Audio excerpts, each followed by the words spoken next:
हे बघा मित्रांनो, आपल्याला ना इकडे सुरमई कॅचिंग झाली वाटतं. बघूया, इकडे आपण पाका ओढतोय आहे आणि सुरमई बघा मोठी आहे. सुरमई इथे मागे पण आहे सुरमई. सुरमई मोठी आहे. पाठी पण आहे. हे बघा सुरमई आहे, बघूया.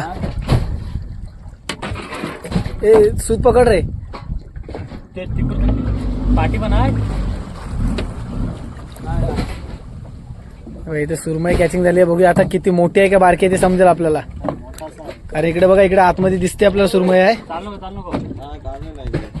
पाण्यामध्ये दिसते. आली काय? अरे जबरदस्त. ती बघा खतरनाक मस्त पीस आहे. आपण कर सौर आहे. मारीस का डानका. जबरदस्त पीस भेटतात. ते बघा सुरमई. सुरमई मस्त आहे की सुरमई भेटला ते बघा. आणि वरती आल्यानंतर गल पण निघालाय. हे बघा सुरमई बघा कसले भेटतात. एक नंबर जबरदस्त सुरमई आहेत. मोठ्या मोठ्या सुरमई.